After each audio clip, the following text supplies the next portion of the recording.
What's up, everybody? Cinephile Mike here, and today I am pleased to be joined by filmmaker Alan Canvan to discuss his outstanding documentary, Broken Rhythm, screening as part of the Asian American International Film Festival. For decades, Bruce Lee's unfinished Game of Death has fascinated martial arts fans and film historians alike, and in Broken Rhythm, Alan takes viewers deep into the film's complicated production, its lasting legacy, and the myths that continue to surround one of cinema's most famous unfinished works, as well as the man at the helm. Alan, thank you so much for taking the time to chat with me Oh, today. thanks for having me. Thanks for having me. Appreciate it. So, one thing that comes across immediately is your passion for Bruce Lee and Game of Death. So, before we get into Broken Rhythm, before any of these projects existed, where did your fascination, what introduced you to Bruce Lee? Well, I was drawn to Bruce Lee from a very young age. I was 7 years old when I first learned about him, and this would have been mid '70s. And I was introduced to him literally through a grainy black and white picture, and it was from The Big Boss movie, The Big Boss. And my older cousin who had seen the movie, he was older, well, he's about 7, 8 years older than me. So he had seen the movie in its heyday. And he proceeded to basically give me the story beat by beat as to what happens. And I'm looking at this grainy image of this man and the story that's being told, which to me isn't a movie. It's real life because, when you're that age, everything feels like, oh, Yeah. this is happening outside. So that was really my first introduction to Bruce Lee. And I didn't actually get to see him on screen until a couple of years later. And it was Game of Death 1978. So it was the perfect storm for the mythology for me at such a young age, and I've been on that trek and ride ever since. And before making Broken Rhythm, you had already created Game of Death Redux with the original footage back in 2020. So, at what point did you realize that there was still such a larger story that deserved to become a documentary? Well, I've always been kind of like on this Game of Death journey, right? I tend to have an obsessive personality. That being my first Bruce Lee movie, and then learning that that there was more footage that he had shot. Like a lot of other fans over the years, going into my teens and early adulthood, it just became this thing that it became a white whale of sorts. This thing that I couldn't let go of, that I had to keep trying to find out about. And over the years, the footage that Bruce had shot in increments came out. Most recently, Arrow's box set, which is very good, Mhm. discovered even more footage that was available that had been on people's minds. But for me, I wanted to look at Game of Death. When I did Game of Death Redux, part of that it's really a bigger conversation, right? In the sense that since Bruce didn't get to finish his version of Game of Death, it's been this thing that I think it kind of grows, right? It becomes like, the monk on the mountaintop, this idea of what would this movie would have been, right? In terms of how he would have, finished it, et cetera, et cetera. And the beauty about what I found about Game of Death when I just kind of look back at it is that because he never got a chance to do that, right? He didn't leave us with any kind of an answer regarding anything, right? He left us with a question, and people have been trying to, or fans, have been trying to finish this movie in Mhm. their mind, for over Yeah. 50, 60 years, right? And I was part of that conversation with my attempt to do Yeah. a Game of Death Redux. But the interesting thing is throughout this journey and um, wanting to kind of do this documentary that talked about the various aspects of the whole Game of Death phenomenon, I realized that I started out looking for answers, for definitive answers. And in the process, if you talk to me today, the questions are more interesting, right? So, for me, I wanted to do a documentary that not only spoke to the people that creatively were there when Bruce was shooting his version before he passed away, and then also talk to scholars and people that had good opinions about what this movie could have been. With their background comes being, Matt Pauly, Bruce's biographer. You have Christopher Jolly, who's a film historian and did the definitive book on Hong Kong cinema in the U.S.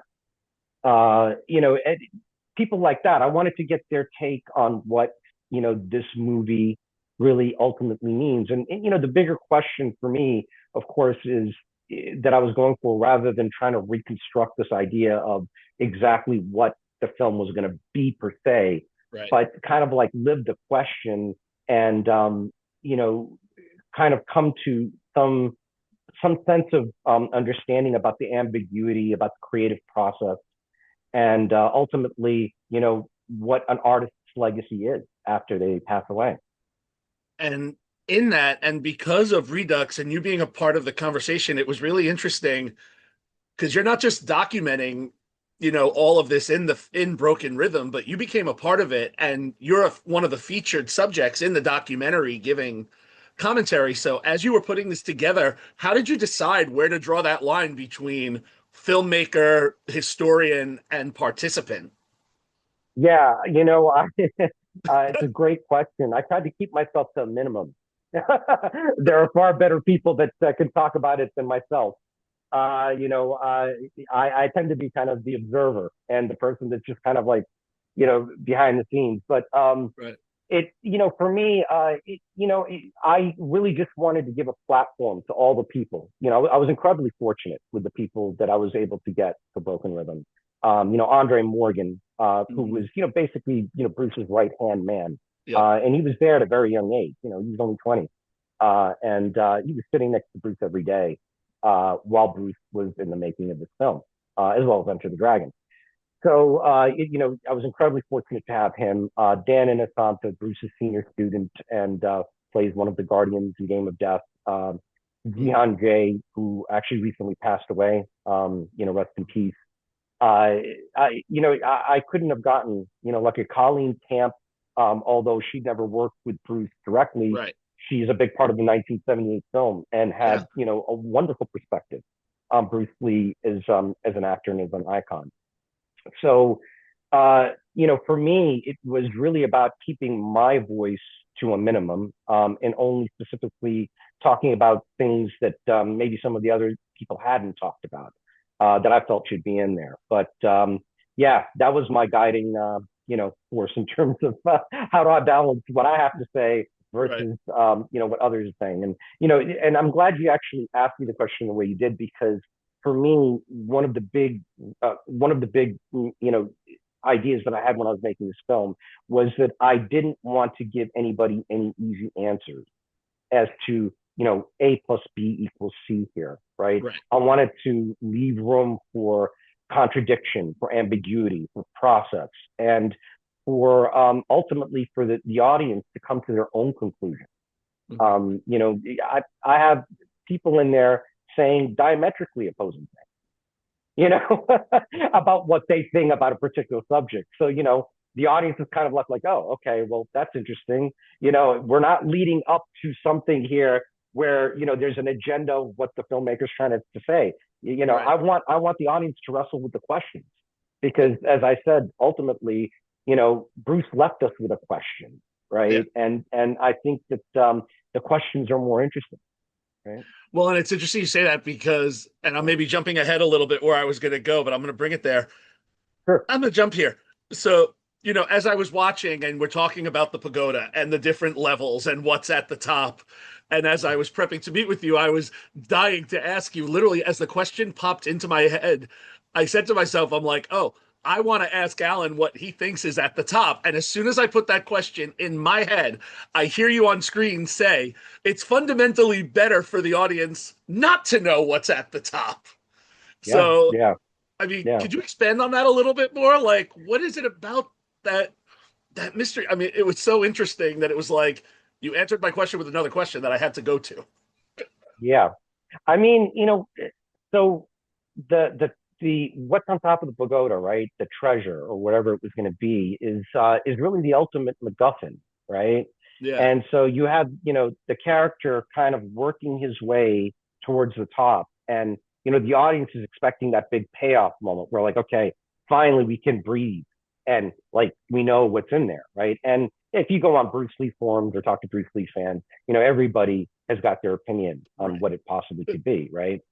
Um, I, you know, in my heart of hearts, I have inklings as to I think what it might be, but I'm going to take a page out of Quentin Tarantino's book, right? Mm. If you go back to Pulp Fiction, what was in the briefcase, right? And I remember reading an interview with Tarantino where he says, I will never tell you what I think, what's in the briefcase. I have an idea what it is for Right. me, but I'm never going to tell because not knowing, right, is actually the better answer because it's much more engaging. And again, this goes back to the audience wrestling with the question. Yeah. It's what you have taken out of the film, right? What you want it to be, right? How has the movie spoken to you? If it spoke to you only on a surface level, it might be one thing, right? If you're looking a little bit deeper, it might be something entirely different, right? And it doesn't necessarily have to follow the film logic Right. at that point, right? Because the wonderful thing about art is that once it's out there, right? And I'm kind of learning this just through a few premieres, right? Is that once it's out there, it's no longer yours Yeah. anymore. It's not no longer the filmmakers, right? It's everybody, right? And I'm sure that there'll be people that come up to me, and tell me something about this film, and they're like, "Were you thinking this, that, or the other thing, or were you attempting to do this?" And I'm Right. just like, "Oh wow, I'd never thought of that." And actually, there's a moment where we kind of talk about that. I don't know if you remember it about Bruce, where we were talking about certain concepts that were in there, Yeah. and Eugene Robinson, who's just absolutely fantastic. He's a Renaissance man, author, critic, front man for a punk rock band as well as a Brazilian Jiu-Jitsu black belt. Uh, Yeah. he talks. He said, I think if you had asked Bruce that question, and then I don't want to spoil it, but Yeah. it's in there. He said it beautifully. So I kind of think that I tend to view it from that perspective. Yeah, at the end of the day, I really do believe that it's better not to know what was up in the pagoda. I think it's better for the audience to kind of project what it is based on their understanding and or how emotionally moved they are by the film. And going back, you were talking about all the people you talked about that you talked with in the documentary, like Dan Inosanto, Colleen Camp, Andre Morgan, all these people that were connected. As you were talking with them and building Broken Rhythm, was there a story or a revelation during these interviews that genuinely surprised you? Oh, several.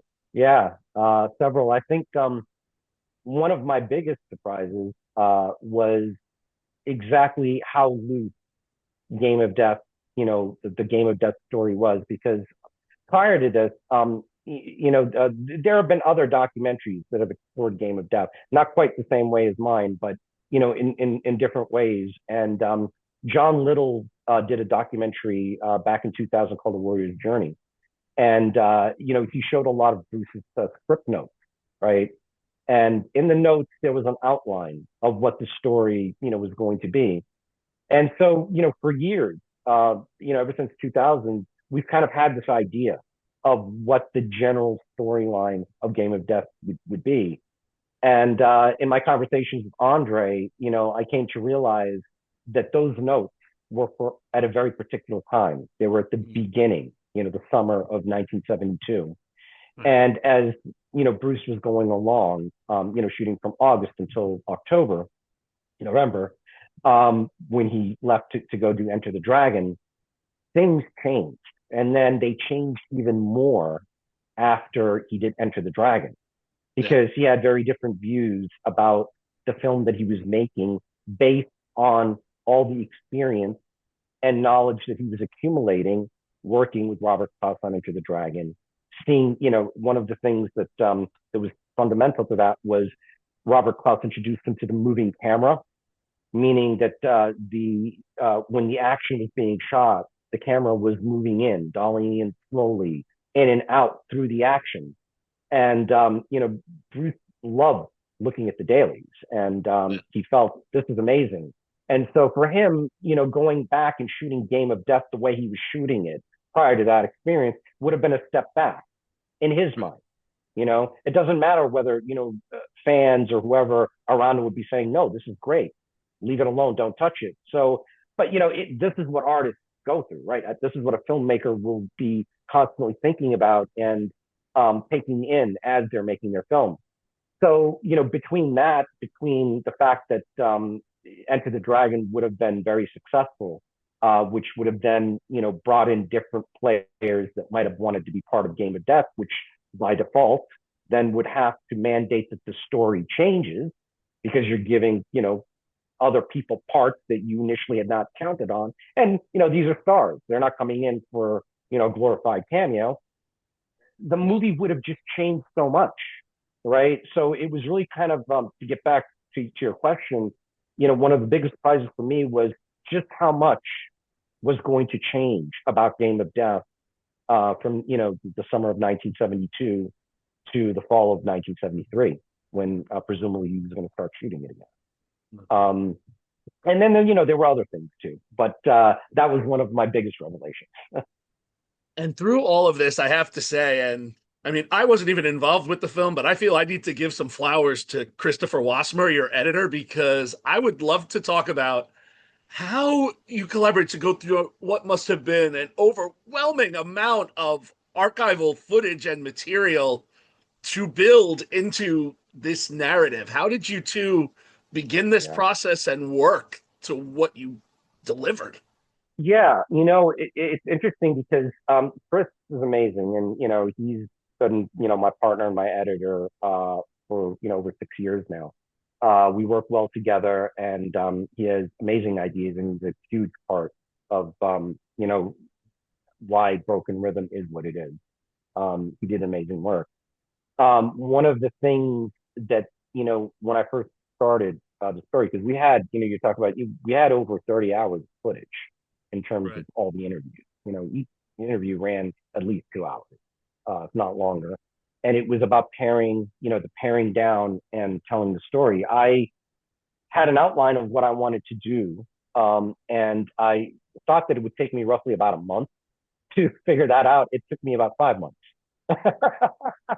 So I was still figuring out the story, looking and sifting through the footage and understanding it, for about 5 months. But the central premise for me and what I was trying to get across was, Bruce always talked about, again, back in the early 70s, about wanting to make what he termed as multi-level films, where, you can look at the surface, but you can also dig deeper layers, deeper to look at some of the things that, are allegorical, what stands in for what.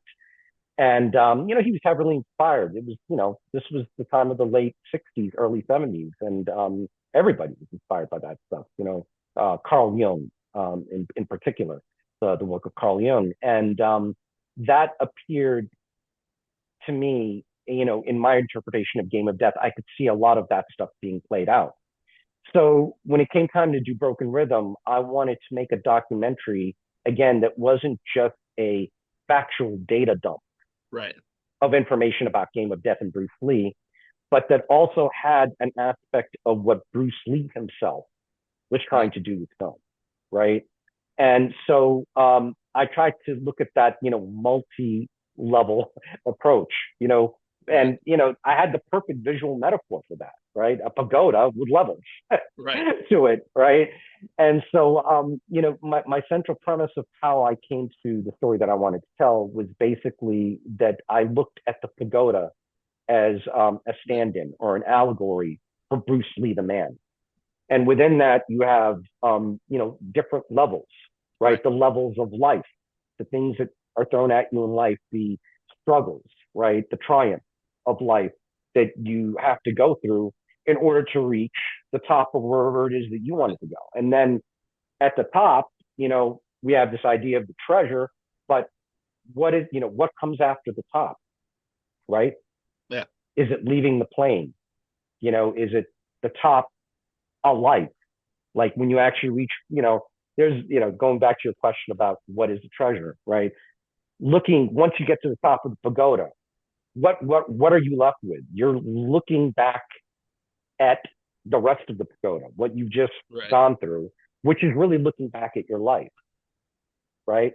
Yeah. And so what's the next level after that, right? And that really became my central idea of how I wanted to tell the story, not only of Game of Death, but of Bruce Yeah. Lee's life. So it was No, really no. trying to, kind of sift through the material and Yeah. have it support, um, or at least um, engage with Yeah. that premise, if that makes sense.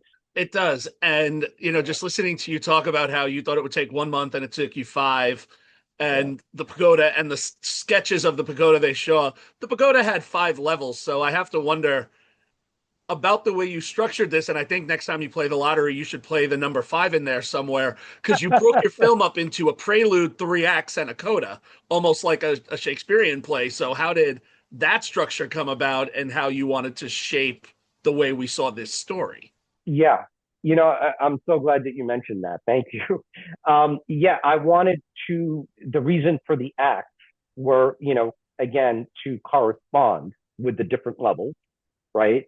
But at the same time, there was also something very musical about it, Mm-hmm. right? Even with the title, Broken Rhythm, in the one sense, people that fight and know about fighting understand the concept of broken rhythm in Mm-hmm. terms of being able to, psych your opponent out, disrupt their rhythm, and be able to move, right? It's Yeah. something that's used in boxing all the time. Bruce took it for Jeet Kune Do, and there are many other systems that use concepts like that. But if you look at the title as being something else, what exactly is broken rhythm? It could be a Mm-hmm. disruption of a life, let's say, right? A disruption of an idea, right? And I specifically wanted to have a musical cadence running through the film, and so part of it was giving each chapter dedicated to a floor, but at the same time, within the broader structure of a life, I like the musicality of it. I Yep. don't start with prologue; I start with prelude, which Yep. is musical, right? Mm-hmm. Then Very we strong. go to Act One, Act Two, Act Three, and then at the end, it's coda. Hold on. Those are all musical terms.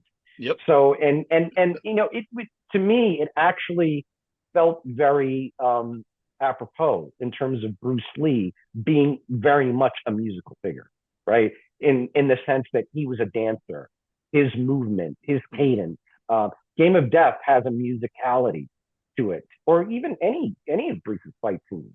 When you look at them, they're very much inspired and they're rooted in a kind of musicality, which definitely uh, it speaks to where he was when as a dancer. He was a dancer, so that's what he brought to fight choreography, and that's a big reason why he looks different than any other martial artist that also does fight choreography. Right? It distinguishes him in that way. So yeah, thank you for asking about that. That was very much on my mind in terms of Yeah. how I was structuring it as a musical piece. And with that through the pieces, I couldn't help but notice these really fascinating, short, these animated sequences by Mike Kelly to help us visualize some of those moments where the traditional footage didn't exist. So, Yeah, what made yeah. animation the right storytelling tool? You know, it was one of those moments where, and I didn't know Mike at the time, right? I was thinking about doing some stuff specifically with artwork for those sequences, and literally one morning I woke up out of a dream and I said, animation. I need to animate this stuff, right? It's not anything that anybody's seen before, right? It doesn't exist. Right. And I want to, give it its due so that we're not just talking about this vague, esoteric, concept. We're looking at something that kind of illustrates it. Yeah. And so then it took me about a month to find Mike. I was looking around at all various animators, and I happened to come up on his page, and I noticed that all he does is Bruce Lee stuff and Kung Fu stuff. And I was Ah, like, oh, that's interesting, right? And so I contacted him, and we hit it off. I told him, what my ideas were, and he was on board right away. He was, chomping at the bit to do it. And I have to say, thank you for bringing up. He's absolutely magnificent. He's the only person that I would ever trust with Bruce Lee animation, because Mm. the thing about Mike is he's also a martial artist. He's Ah, such a long time fan, and he has spent so many years studying Bruce's choreography that when he puts something together, it literally feels like Bruce Lee. It doesn't feel like, I've seen a lot of other animators do right. Bruce Lee, and it always feels like somebody that's aping or attempting to do Bruce Lee. Yeah. With Mike, the the natural flow, you could, if it wasn't animation, you would look at it and go, "Yep, I could see Bruce doing that, Yeah. choreographing a scene exactly in the way that Mike put it together." So, yeah, again, I was so fortunate to be able to have this team with me, and that they were jazzed and excited about, and had the same passion for it as I did. So, thank you again for mentioning that. Mike is outstanding. And now, after spending so many years immersed in Bruce Lee's work and working with all these collaborators, Mike, Chris, the people from Game of Death, has your perception of Bruce changed in any way as you've dug deep into his life and his work?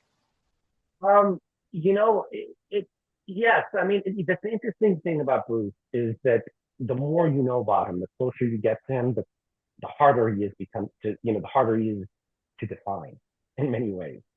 So, you know, for me, it, Game of Death and his whole life, but specifically because I chose the prism of Game of Death to Mm, tell this story, really reveals to me an artist in transition, an evolving person, a person in the midst of an evolution. And within that, he's stretching the limits of artistic expression. He's contradicting himself, right? And there's a lot of ambiguity, right? Which is much like the creative act itself, no matter what it is you're mm, doing. So, for me, I feel that I, you know, I certainly know him a little bit better, but I can't say that I'm totally 100% sure of him, if that makes sense. it does. And I think that's a good thing, because he's not somebody that Bruce Lee's not a story that you finish, right? He's Right. a story that you keep coming back to. So, in that sense, I hope my answer isn't too ambiguous for you. But No. yes, I mean, yes, I do feel like I know him better and more intimately in a very specific way. But in the grand scheme and in the bigger picture, I'm kind of less certain about it, if that makes sense. No. And as you look back on the process of making Broken Rhythm, I love asking my filmmakers this. What would you say is one best practice you picked up while working on this that you look forward to carrying into your next project, whether it's a documentary or something else? And also, on the other side, was there a learning curve that might have changed how you would approach filmmaking moving forward? Oh, that's such a great question and such a huge question. So for me, the one thing that everything was a learning curve. From shooting. One of the greatest moments for me when I was doing interviews is when the conversation totally took a different turn, right? When everything that I had planned in terms of questions of conversation just totally went in a different way, because that's where you get all the surprises. That's where you get all those moments that are just right off the cuff, right? So, definitely in terms of learning and acclimating myself in terms of doing interviews and speaking to people. Um, Definitely working with Chris, opened up my eyes to different ways to edit. Um, we again, we had a very symbiotic relationship. There were things that we didn't agree on, Mhm. and things that we did, and things that through both conversations of like, no, this way, that way, you end up with something that's like, oh, that's better than both ways, right? So, yeah, in the creative process of editing, there was a lot. I'm also, this is my first feature film, right? So, Yeah. uh, there's a lot that I'm taking in terms of, the cadence, the rhythm, the little things that you learn, the little minutia about how to make something better, that I'll certainly take into my next project, whatever that is. On the flip side, I'm sorry, the second part of your question, I just want to make sure that so the first question is there anything that I took in, but on the No, flip side, no, was you got the there, flip side, the things that you're taking with okay, you, the curves to yeah, avoid. yeah, yeah, and I think if there's the one thing that, that they'll always kind of be there throughout any of my projects, whatever they are, is a sense of stubbornness. My stubbornness will always be in there in the sense that I have a hard time letting things go that, that I'm very interested in. And I'm always, I've always been drawn to unfinished things to begin with. But at the same time, the one thing that I hope that will always be constant is my curiosity, Mhm. you know, the sense of not necessarily going for the easy answer or trying to wrap something up into, a little box and say, this is what it is and define it. Um, I tend to want to move away from definitive narratives, I should say, Mhm. and leave that space to to explore, to create for the ambiguity, the contradictions, and have the audience come to their own conclusion. So that's always I think that's something that I will carry through in any Mhm. project that I do, just because for me it's the most interesting or the more interesting way to tell a story. And to that point, one last question before I have to let you go. When Sure. audiences finish Broken Rhythm, what's something you hope they either take with them or understand differently, either about Game of Death or Bruce or any other facet? What do you hope lingers when after the credits roll? I would just hope that what they take away is that Bruce Lee is not really a simple A plus B equals C equation, right? That this is a struggling artist, that he was somebody that was still very much young and trying to define himself to the world, right? And because people again tend to think of him as the icon, kind of having fully arrived in some way, and that at the end of the day, that the work that he was doing was taken seriously, and that there's a new lens to kind of look at what he was doing beyond the cliches that people come to associate kung fu movies with. Beautifully said. Well, Alan, thank you again so much for taking the time to chat with me today. This really Thank was an you, Mike. amazing film to watch. Broken Rhythm is screening as part of the Asian American International Film Festival. I will include information below in the notes on how you can get tickets if you are in town, or the streaming information you can get through the festival, and also include social media information for the film and the team. If you enjoyed today's interview, please don't forget to like the video, comment, and subscribe to the channel so that you don't miss any other upcoming filmmaker interviews. We've got Holly Shorts coming up, Edinburgh coming up, and for the first time, I'm covering Toronto. So there's going to be a lot of content coming your way. You can also check out my website, cinephilemike.com, for spoiler-free reviews, more great content like this. But until then, this is Cinephile Mike reminding you to take a break and watch something new. Alan, have a wonderful day. Thank you.